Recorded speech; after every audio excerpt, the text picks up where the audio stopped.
अस्सलाम वालेकुम वरहमतुल्लाहि वबरकातुहू। उम्मीद है कि आप सब लोग खैरियत से होंगे, जहाँ भी होंगे अल्लाह की हिफ्ज़-ओ-अमान में होंगे। जैसा कि कल हमने पढ़ा हुआ था importance of physics in our daily life, और उसके साथ साथ हमने एक छोटा सा टॉपिक डिस्कस किया हुआ था जिसका नाम था साइंटिफिक मेथड। तो साइंटिफिक मेथड के साथ साथ आज हम स्टार्ट करने वाले हैं थ्योरीज ऑफ लाइट।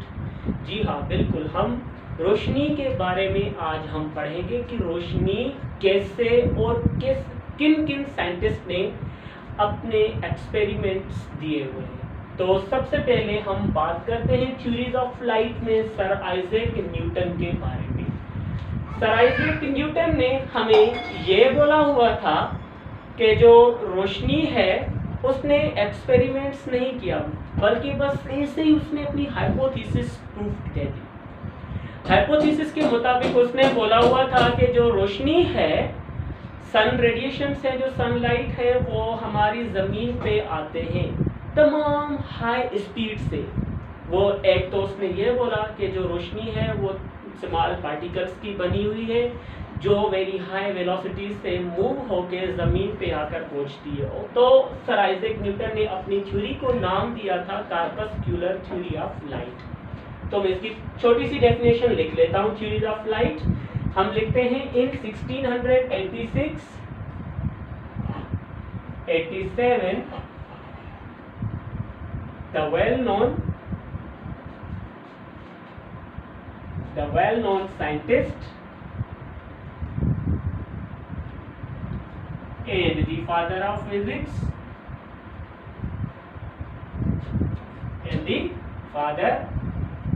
physics कौन? Sir Isaac Newton.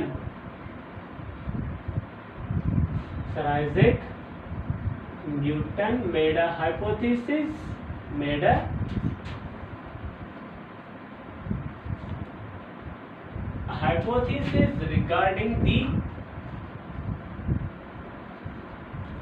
regarding the nature of light।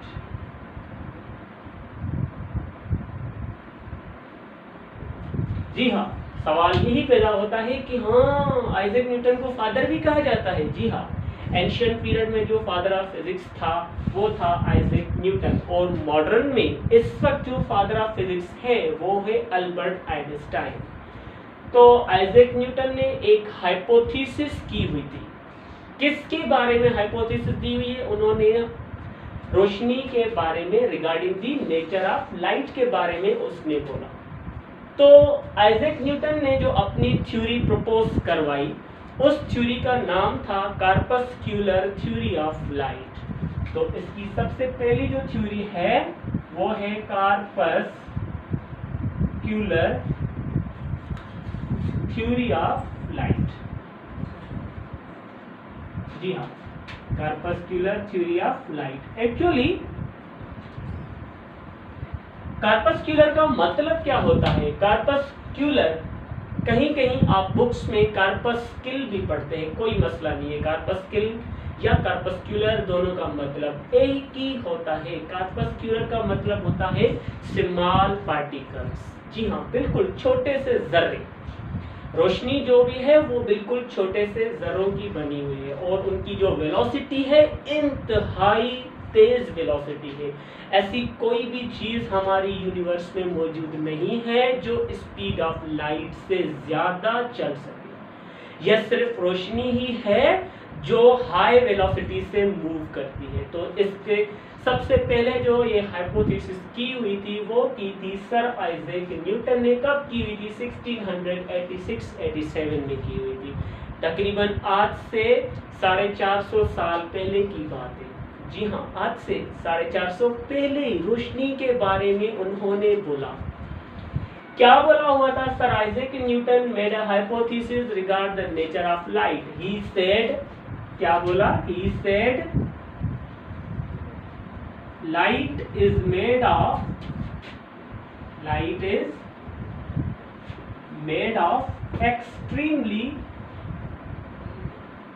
extremely small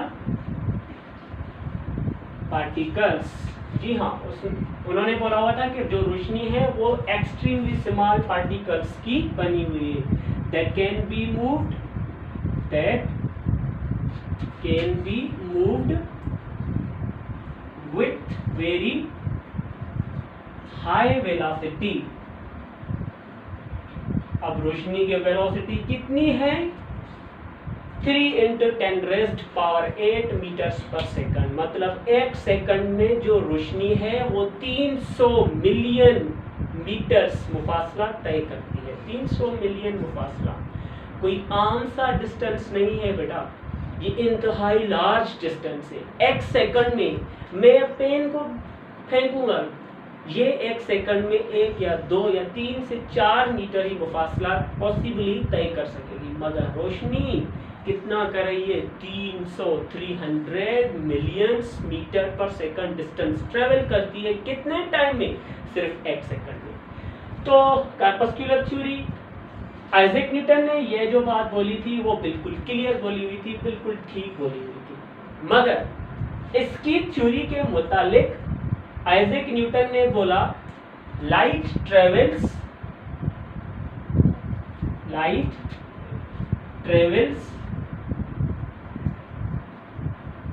faster,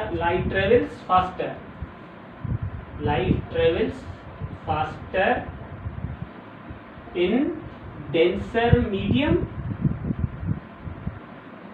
than rare medium।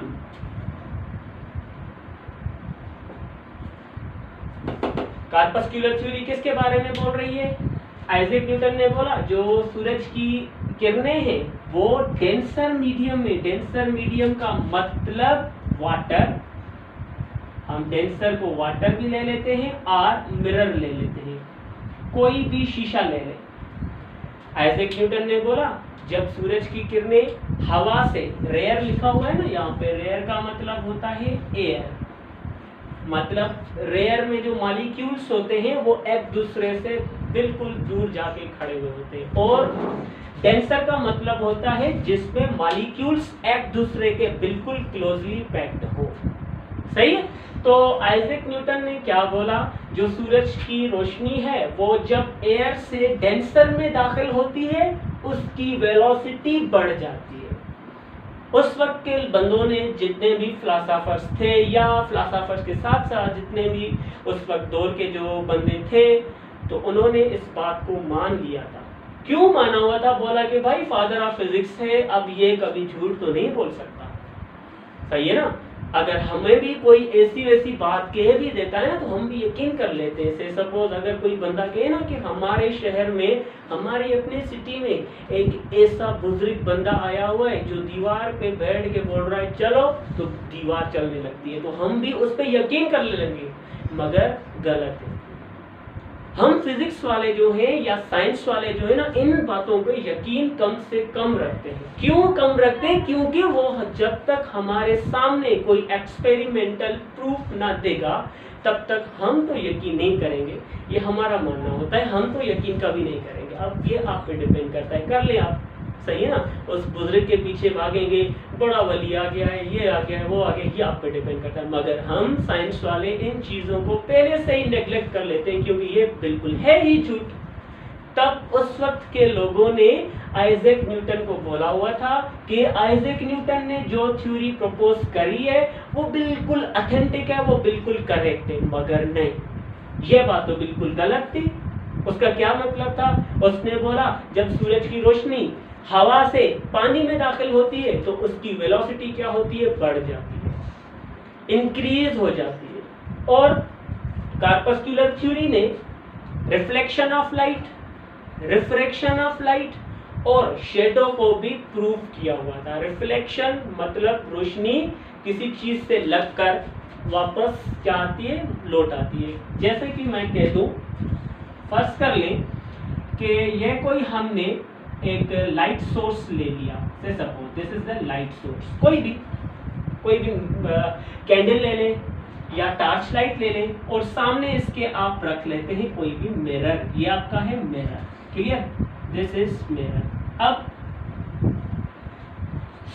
जैसे ही रोशनी आके सामने मिरर से स्ट्राइक करे तो स्ट्राइक करने के बाद ये क्या हो जाती है, ये रिफ्लेक्ट हो जाती है, वापस मुड़ जाती है। ये देखिए ये वापस बेंड हो गई।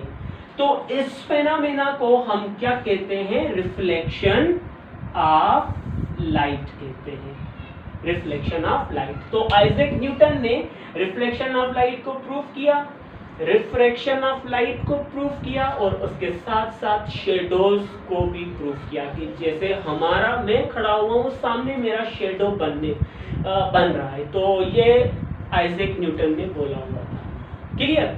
मगर उस वक्त इस थ्योरी को बिल्कुल एक्सेप्ट किया हुआ था, मगर ये जान छूटने वाली तो नहीं थी ना, जो क्योंकि इसने एक बड़ा सा अपना प्रूफ दे दिया हुआ था। वो क्या दे दिया था कि रोशनी जब रेयर से डेंसर में दाखिल होती है तो उसकी वेलोसिटी बढ़ जाती है।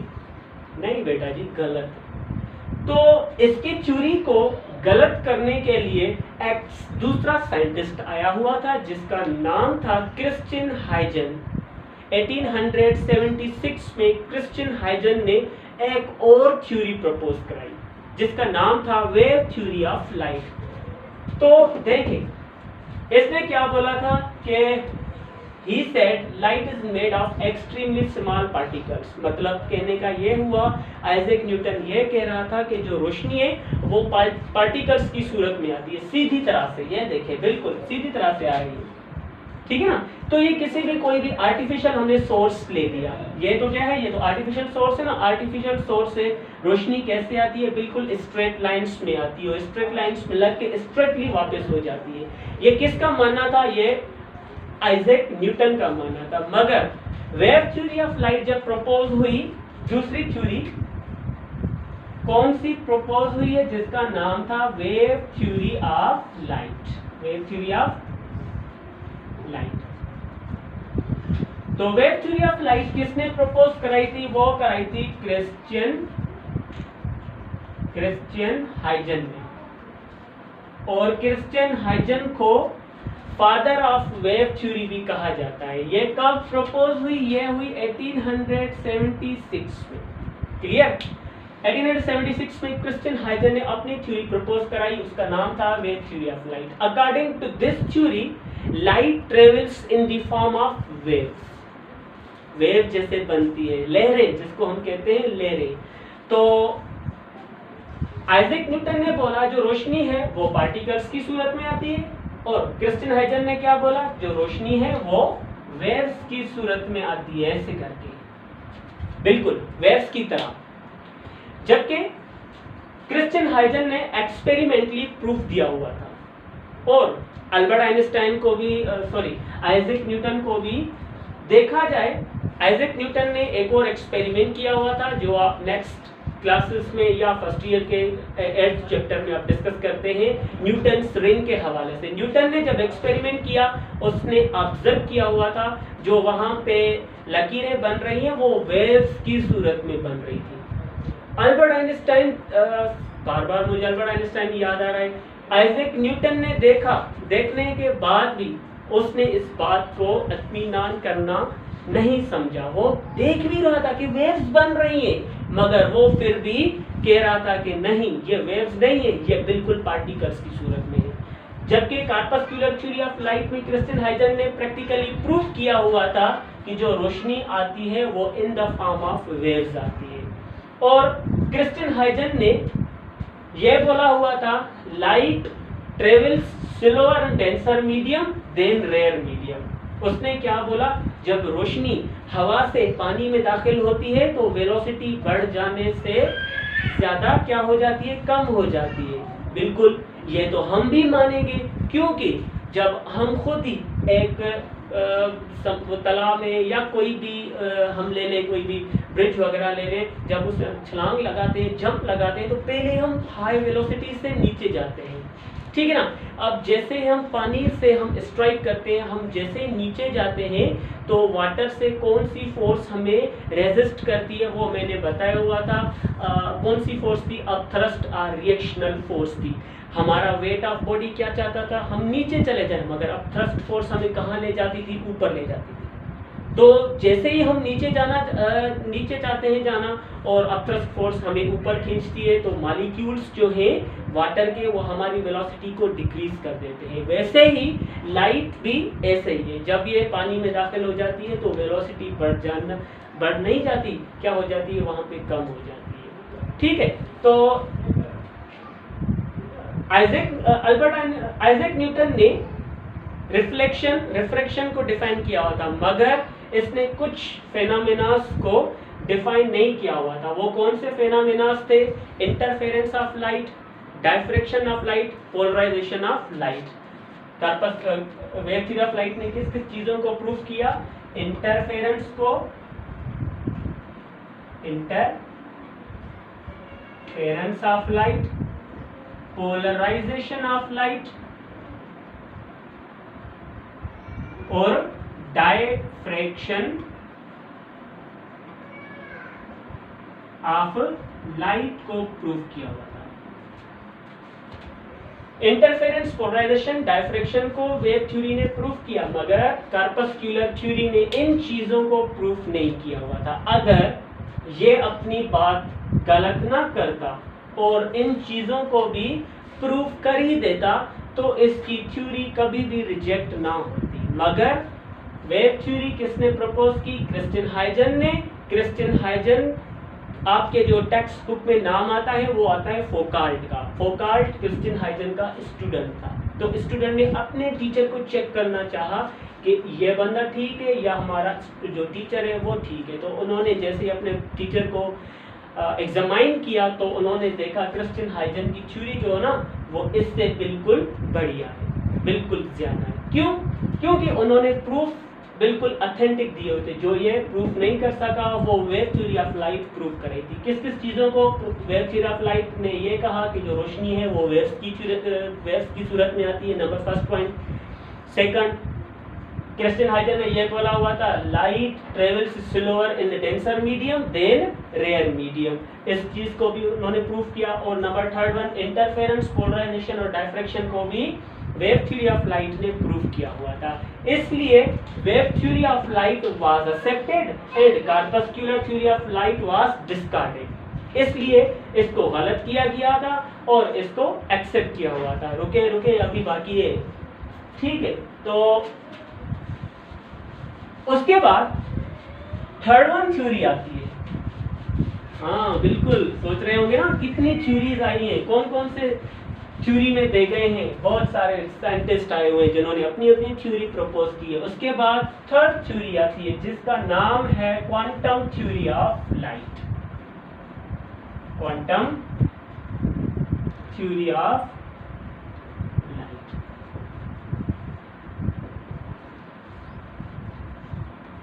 क्वांटम थ्योरी का जो बुनियाद रखा था वो रखा था 1900 में मैक्स प्लांक ने। याद रखिए, इसका जो बुनियाद रखा हुआ था वो रखा था मैक्स प्लैंक ने। कब? 1900 में। अब 1900 में फिजिक्स इंतहाई ज्यादा हो गई थी, ठीक है ना। पहले कम लोगों को पता था फिजिक्स के बारे में, मगर मैक्स प्लांक जब 1900 में क्वांटम थ्योरी को प्रूव किया था तब ये फिजिक्स बिल्कुल सॉलिड डे बाय डे बढ़ती जा रही थी। तो मैक्स प्लांक ने जो अपने एक्सपेरिमेंट्स किए मगर उसने एक्सपेरिमेंट को ज़्यादा नहीं बढ़ाया, छोड़ दिया। तो इसके बाद अल्बर्ट आइंस्टाइन आया।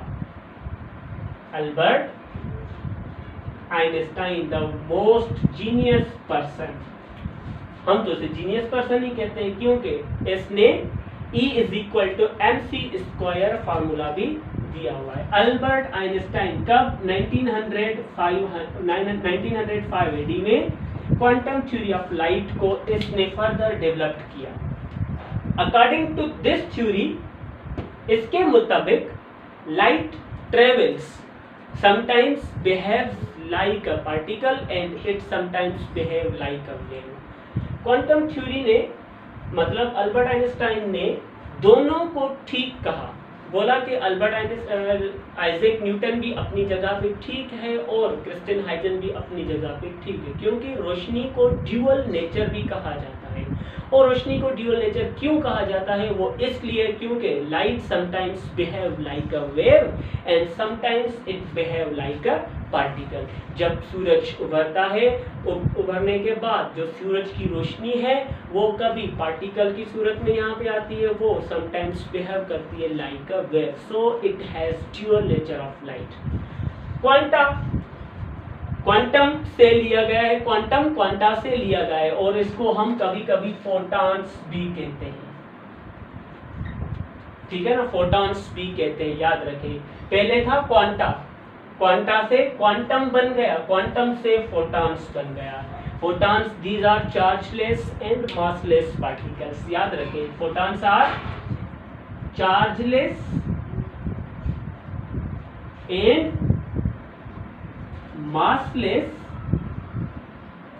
पार्टिकल्स। मतलब ये हुआ फोटॉन्स को कोई भी किस्म की चार्ज नहीं है, ना ही कोई किस्म का उसे मास है।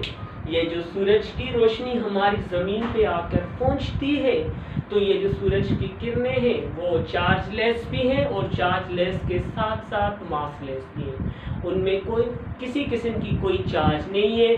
They do not contain any positive और negative charge and they do not have any mass. अगर रोशनी की किरणों में एक तमाम कम से कम मिकदार में भी मास होता, तो ये हमारी बॉडी से जैसे ही स्ट्राइक करता, ये बिल्कुल सुराख बन जाते, बिल्कुल होल्स बन जाते, और ये हमारी बॉडी से क्रॉस करके नीचे जमीन पे आप पहुंचते। मगर हम जैसे ही सूरज की किरणों में घूमते हैं, हमें कोई फर्क नहीं पड़ता। इससे यह मालूम होता है उसमें कि किसी किस्म का मास नहीं है। Number first point. Number second point, अगर इसी रोशनी में कोई भी चार्ज होती, से सपोज इट हैज पॉजिटिव और नेगेटिव चार्ज, ठीक है ना, अगर फोटॉन्स में पॉजिटिव या नेगेटिव चार्ज होती तो हमारी गैसेस तो माहौल में मौजूद है, एनवायरनमेंट में, और हमें पता है गैसेस किन चीज़ों की बनी हुई है, वो बनी हुई है आयंस की, पॉजिटिव और नेगेटिव आयंस। और हमने कल भी पढ़ा हुआ था इलेक्ट्रिसिटी में लाइक चार्जेस रिपेल कर देती हैं और अनलाइक चार्जेस क्या करती हैं, अट्रैक्ट कर देती हैं। अगर सूरज की रोशनी से पॉजिटिव चार्ज आए और हमारी ज़मीन पे जो गैसेस अवेलेबल हैं उसमें नेगेटिव चार्ज होगी, दोनों के बीच में अट्रैक्शन होगी, और अट्रैक्शन जैसे ही होगी आग लग जाती। तो हमने ये भी बिल्कुल एग्जामाइन किया हुआ है, हमें ना किसी किस्म की आग लगती है और ना ही किसी किस्म का हमें मास जो है वो फील होता है। That's the great proof about the photons, that is they are chargeless as well as massless particles। तो अल्बर्ट आइंस्टाइन ने ये कहा, दोनों आप लड़े नहीं। आइजैक न्यूटन को भी यही कहा, क्रिस्टियन हाइजन को भी यही कहा, दोनों को कंबाइन करके उसने एक और थ्योरी प्रपोज करवाई जिसका नाम रखा quantum theory of light. Quantum theory of light किसे कहते हैं? he said light sometimes behaves like a wave and sometimes it behave like a particle। तो ये कभी कभी पार्टिकल की सूरत में आती है, कभी ये वेव की सूरत में आती है। so it has dual nature of light। तो इसके साथ साथ हम फोर्थ वन थ्योरी को कहते हैं जिसका नाम है dual nature of light. What do you know about the dual nature of light? मैं बार बार इसे रिपीट कर रहा हूँ dual nature of light को। वो मैं ये कह रहा हूँ light behaves sometimes like a wave and sometimes it behaves like a particle। So it has dual nature of light। ठीक है ना। अब 1974 में एक और साइंटिस्ट आया हुआ था जिसका नाम था A.H. कॉम्पटन, आर्थर हॉली कॉम्पटन। उसने अल्बर्ट आइंस्टाइन को चेक किया हुआ था कि अल्बर्ट आइंस्टाइन ने जो अपनी क्वांटम थ्योरी ऑफ लाइट दी हुई है वो बिल्कुल करेक्ट है या इसमें भी कोई डिफॉल्ट्स है। तो उसने जैसे ही एक्सपेरिमेंट किया तो बोला अल्बर्ट आइंस्टाइन ने जो अपनी थ्योरी प्रपोज की हुई है वो बिल्कुल ऑथेंटिक है, वो बिल्कुल सही है। इसके साथ साथ हमारी थ्योरीज ऑफ लाइट का टॉपिक भी होता है ख़त्म। कल इंशाल्लाह आपको एक और नए टॉपिक के साथ मुलाकात होगी। तब तक के लिए अल्लाह हाफ़िज़, अपना ख्याल रखिए।